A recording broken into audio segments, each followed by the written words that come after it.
Today we're going to talk about how to solve the regression equation. And this is done using the least squares method. So remember that any regression equation is built on data, and when we write our regression equation as the beta 0 plus beta 1 x1 plus etc., what we really mean is this holds true for each one of our observations. So we have as many observations as we have, say n, then we have n equations. So what we do is we create our design matrix. And the design matrix contains all of our data, and it has this built-in column of 1s for the intercept. So the columns of the design matrix are typically our variables. They may be dummy variables if they represent categorical information. And the columns represent the observations. The rows represent the observations. And we multiply this design matrix times this vector of parameter estimates. So this is all the information that we want out of our model. And we want that to be equal to the actual target that we're predicting. Now, this system of equations doesn't have an exact solution. There are no parameter estimates which will map our data exactly to our target, right? Because all of our data points don't lie exactly on some flat surface. So what we have to do is consider an equation with error, and we try to minimize that error. So rather than finding the betas here, which don't exist because this system of equations is inconsistent, instead we try to find these beta hats where plugging the beta hats into the equation gives us a predicted value. We say y hat. That y hat contains some error, so it's our original target plus some error. These error terms, these epsilons, they can be positive or negative, right? For each observation, we may over or underestimate. And when I combine the target and the error, I have my predicted value y hat. And so beta hat is the vector of parameter estimates. This is what's output by SAS. X is called the design matrix. And again, these epsilons, which are the difference between our prediction and the actual target value, this is a vector of residuals. So this is a nice short form way to write this big system of equations here.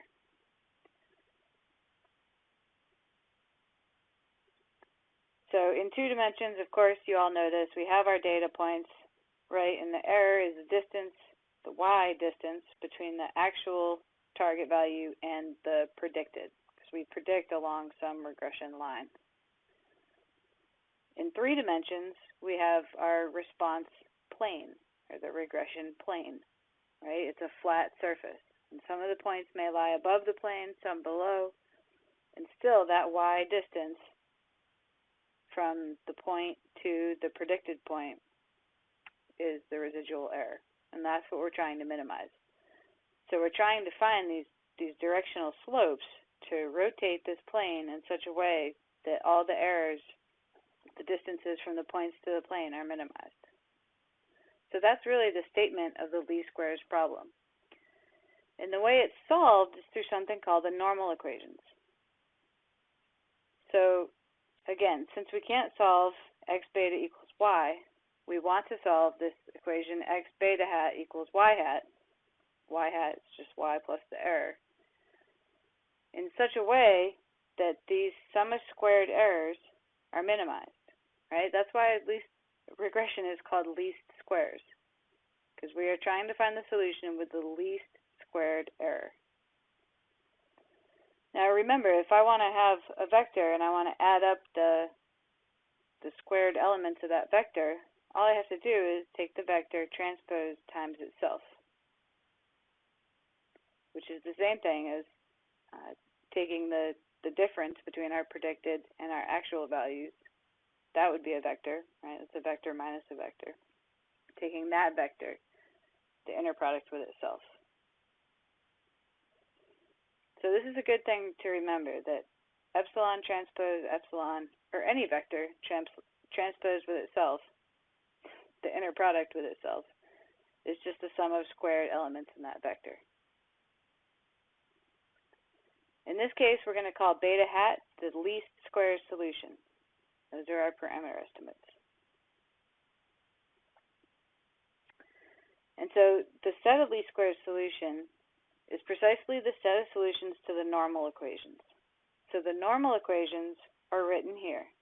X transpose X beta equals X transpose Y. Now, what that is just multiplying our original system of equations, X beta equals Y, multiplying both sides by X transpose. Now, we don't have time or the resources at this point to get into why this works, or why this system of equations will give us the least squares solution. There is some really beautiful mathematics behind this, but at this pace of a course, we certainly don't have time to get into it.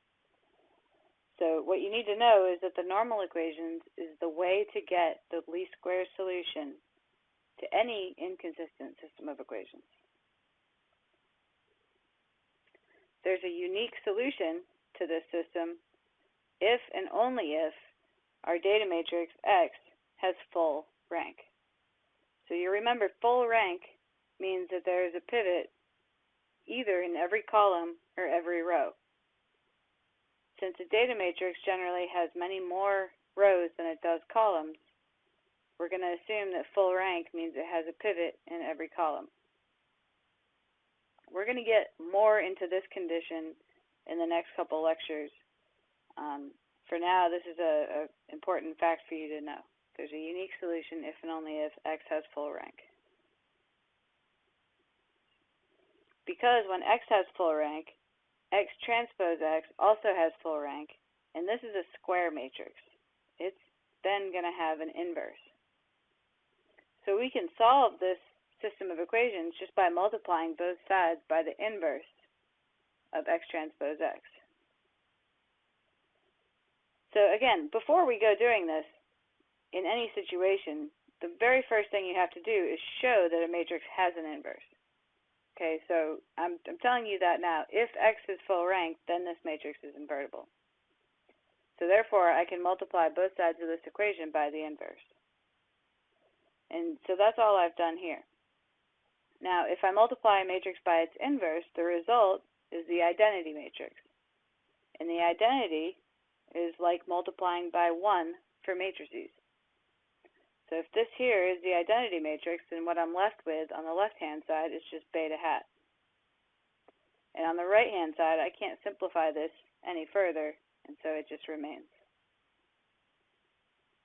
So our vector of parameter estimates can be solved in this way. Beta hat is X transpose X inverse times X transpose Y. Another very famous equation in regression analysis. Okay, and then by definition, our predicted values are just what happens when I use those parameter estimates and multiply them by my design matrix. So my predicted values are just X times beta hat. Well, I already know what beta hat is. That expression is written right up here. So the formula for Y hat will just be X times beta hat, or X times this expression, X transpose X inverse X transpose Y. Second piece of a famous equation in regression. And we'll work through an example of this so that you can see just how these things are working out. You don't necessarily have to memorize all these formulas if you can remember the normal equations. So let's do that. Let's say we collected some data regarding the percentage of linear algebra exercises done by students and the grade they received on their exam. And what we want to know is what's the expected effect of completing an additional 10% of the exercises on the exam grid. So here we have 7 students. Again, their IDs, this is not important. This is not actually going into the model. We have the percent of exercises they completed and the exam grade that they received. So we want to create a regression equation where we're predicting exam grade using an intercept and the percent of exercises completed. So the first thing we have to do is build the components of our matrix equation, X beta equals Y. So to do this, I need the intercept column plus the vector of data that tells me what percentage of exercises the students completed. And then my target over here, my y variable, is the exam score. And you can see if I multiply these out, I just have beta 0 plus 20 times beta 1 equals 55. That is just this first row, the equation that goes with the first row. Now this system is obviously inconsistent. If you can't see that, then you should take a few steps in Gauss-Jordan elimination and see that you quickly get rows of zeros with non-zero numbers on the right-hand side. So what we want to do is find a least squares solution, beta hat, by solving the normal equations. Again, anytime we have an inconsistent system, to get as close as possible to the right-hand side, we want to solve the normal equations. So what we need to do is find these parts of the normal equations. We need to figure out what x transpose x is and what x transpose y is. Well, the matrix X is right here, so we can do x transpose x and x transpose y. Now you see I get a much smaller matrix here, which is pretty much always going to be the case when I do the normal equations. It makes life a little simpler. And you can work out these calculations to make sure you get the same thing. That would be valuable. And then I can create the normal equations. So I just take that x transpose x matrix, still multiplying it by my beta hats, and the right-hand side is equal to x transpose y. So now I have this simple 2x2 system of equations, right? We already know how to solve these, and we could do that.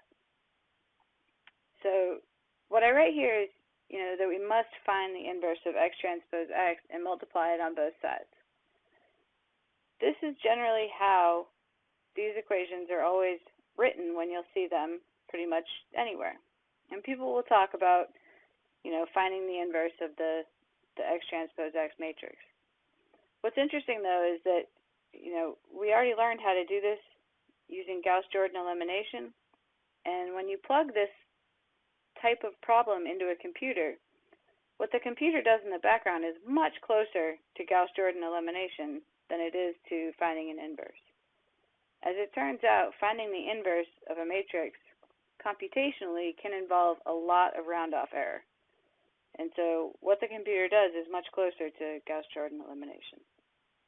Okay, so you don't necessarily need to know that. I just wanted to point it out.